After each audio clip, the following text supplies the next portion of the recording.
grandma bullshit. So a number of people have asked me lately where Erin has been as she's been absent from the videos. We haven't been riding together, and the simple fact of the matter is she just had a number of life factors kind of pile up and hasn't been able to get out on the bike that much late winter and early spring. So it was really nice on this Saturday for us to get out and go ride bikes together again. It was drizzling a bit when she got to the studio, but the temperature was already in the mid-70s, so we figured we're just going to gamble, and if we get wet, we get wet. On our way out to Kent, which is where we were heading, we didn't really get much more than a few drops, so it was kind of nice. And this is the warmest it's felt all year. I actually had jeans on, but then when I saw that it was drizzling, I switched to shorts because wet jeans are not something you want to ride your bike in, obviously.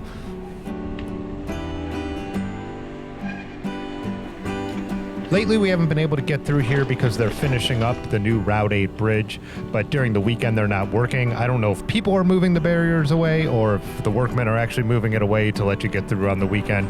Either way, you can see the progress as the bridge is getting near completion now. This is the Freedom Trail, and I was kind of joking to Erin that everybody was out for their one bike ride of the year. So a Saturday with beautiful weather, well, beautiful weather's an exaggeration. The warmest weather of the year hitting on the weekend. People were everywhere. I always kind of complain about spring. It's some of the worst bike path riding because people can't go out on the hiking trails for the most part because they're too muddy. So they go out on the multi-use trails, the paved trails, and then there's just usually a lot of bad etiquette because they're not people who use the trails that often. And you always get the people who are like, I'm really going to ride my bike this year. I'm going to run this year. I'm going to walk this year. And they show up for a couple weeks and then you never see them again. Surprisingly, we didn't have any issues. Here what you're seeing is the Middlebury Bridge. This is a bridge you have to ride over. You have to leave the trail, ride over this bridge, and then rejoin it. Well, they were actually building a bike bridge. So I've watched the progress kind of occur all winter, but on this day they were actually putting the bridge in. We had a detour a little bit, not a big deal. If you were out on the channel meetup ride, this is kind of the way we went to Madcap, and then we cut back into Kent a different way.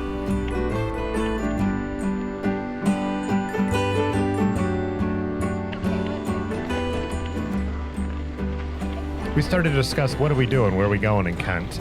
So are we going to get a coffee and a snack?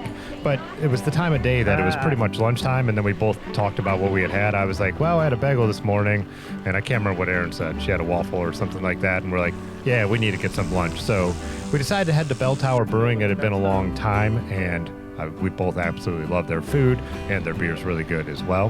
What you saw there is I've ridden past those doors a number of times. Must have been an old, loading dock with trains, and those I assume, are doors for trains, but they're really pretty. So that's what the thumbnail is. Actually stopped to take a photo there for the first time. It's almost weird in a way for there to be cars on that brick road there because they shut that down in the summer and put out picnic tables. I love it. That's why we ride out there a lot, especially when you have a big group, because they have a Dora, a downtown outdoor refreshment area, whatever. Basically, it means you could drink beer and alcohol outside. The cool thing about that is that you can pick a table, then everyone could go get their own food and drinks from different restaurants, and everyone doesn't have to get seated or wait in line together, and it just makes it a lot of fun to hang out like that.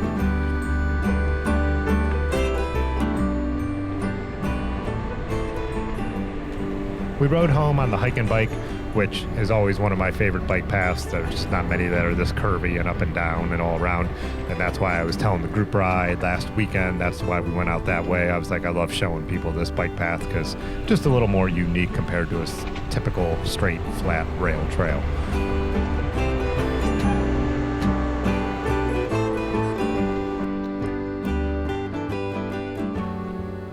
Erin was joking that this was the hardest ride she had ever done.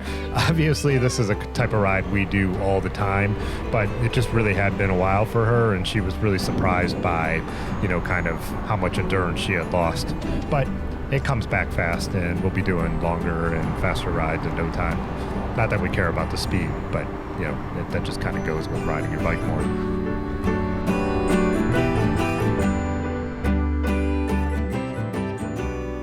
When I got home, I ended up taking a nap with the Edmund.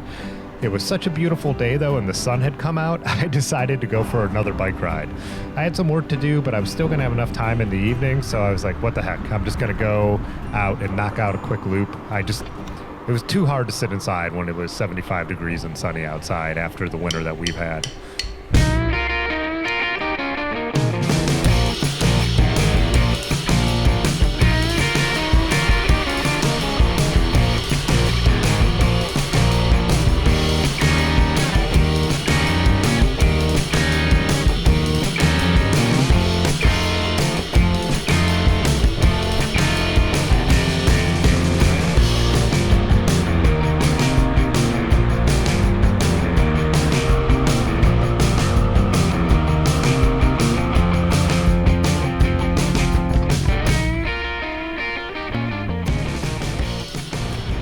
So here I am kind of checking out the cherry blossoms.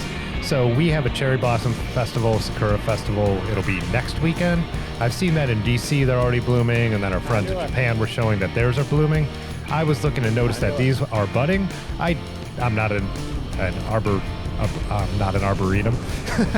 arborologist. I don't know. I was curious how fast, once you see them budding, that they actually pop out. So I'm hoping that it goes pretty quick, and with warm weather again today as I'm recording this, and a couple more warm days coming up this week, hopefully they all bloom. Cherry Blossom Festival wouldn't be that great if the trees weren't flowering. You know?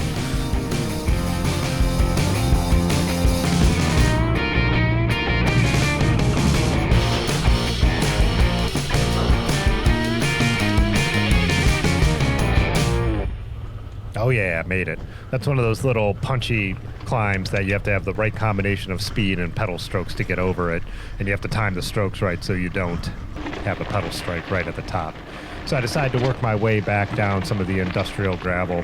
And so I think this was probably just a quick 15-mile loop.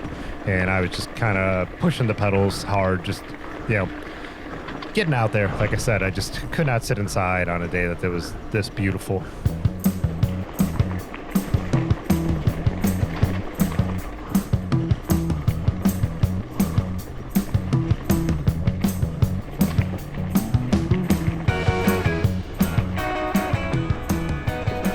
So I switched this bike over the winter from the Velo Orange Granola bars to the Soma Portman bars, and a lot of people have been asking how I've liked them.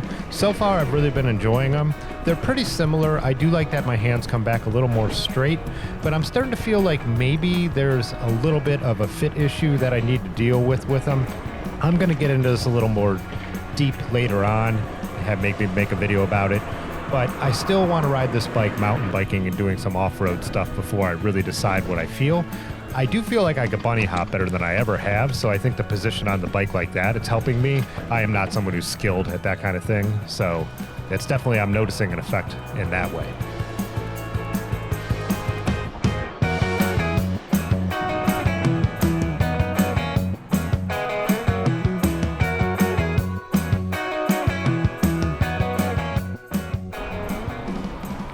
Here I'm throwing it back to a chillier day earlier in the week. This was on Wednesday evening. I was heading downtown, meeting up with my buddy Ben. We were going for our normal group ride, but it wasn't so much of a group ride because nobody else was riding, so it was just a ride. That was a horrible joke, but I'm leaving it in anyways.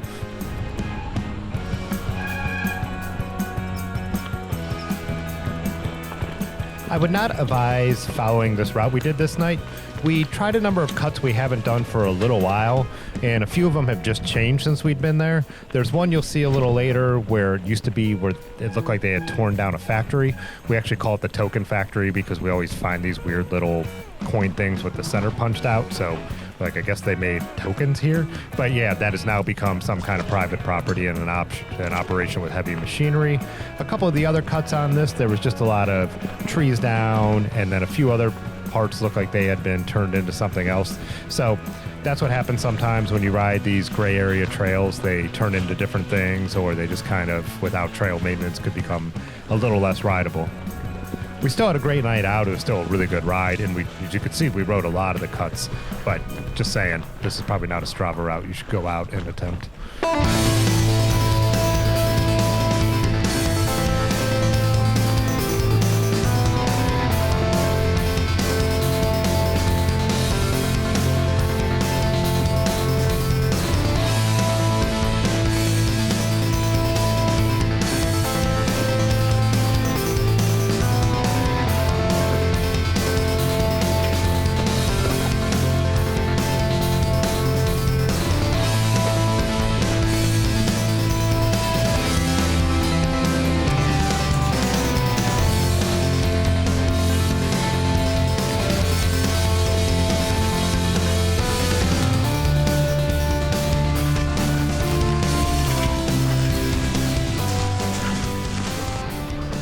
So this is what we used to call the token factory, and none of this stuff was here last fall. It was just, there was a few little remnants of some walls, and the ground was real rough with old bricks and stuff like that. Like they had torn down a building and then never quite finished cleaning it up.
When I put fenders on this bike at the beginning of winter, the Gunner, I was wondering if this kind of thing would really be a problem for him, because I know it sometimes is, picking up sticks and having it bust them up or get stuck. So far, I really haven't had any bad luck, and on this ride you could see is pushing it as much as you would with a bike with fenders like this.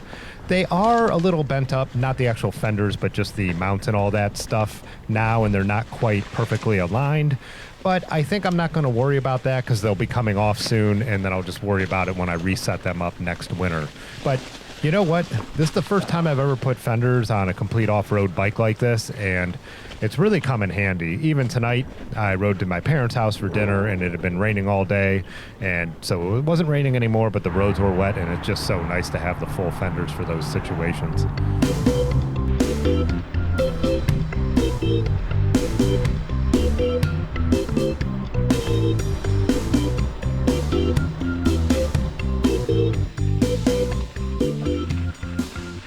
This is an area that got hit bad by a flood last year, and we hadn't been back here for a while, so we wanted to go check it out. You can see there's still a lot of damage and everything has not been cleaned up. We then went up a gravel climb that takes you out of the valley. If you're from around here, it's the Timber Top climb. It is mostly rideable. There's a tree that made us get off and then a sinkhole we had to go around. Not dangerous, just weren't able to ride it, and there might be a line through there. So it is still rideable. I doubt they'll ever repair that gravel road, so I think it'll just keep, disintegrating over time.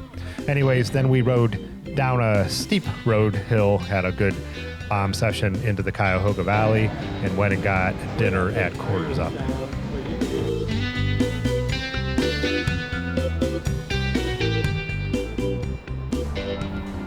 This was the following day, and it was much nicer outside. I had a couple work things to do, so I decided to take my Miyata single speed. It was a Miyata road bike that I built up as a single speed and put a tall stem on it and the sweep bar, so just like upright commuter cruiser bike for stuff like this. I like it for that reason, and then the other reason I like it a lot is I'm not as worried about leaving this locked up outside places at night when I'm not going to be able to see it for a little while. Whereas, I don't want to get any bike stolen, but if I got my Gunner or my Raleigh stolen, it would break my heart. So I had some guitar pedals to pick up from Earthquaker Devices to photograph later, and then it was over to the Akron Art Museum to photograph an event they were having for Akron public school kids, which was pretty cool, so that's where my bike would be chained up. I went around and just kind of put an extra couple miles in because I had a little bit of gap between when I picked up the pedals and when I needed to be at the gig. A lot of times when I ride to photo gigs, I go with extra time just in case there's a flat or any kind of mechanical because I really can't be late.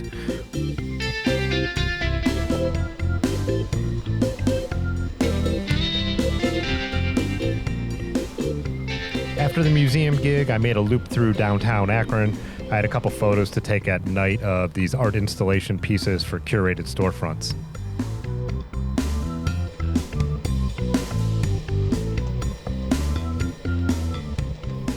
So So anyways, that's going to do it for this video. Thanks as always for watching. If you want to support this channel some more, consider becoming a channel member or check out our little store down below. But at the least, just give this video that like. They say it helps out. See you in the next one.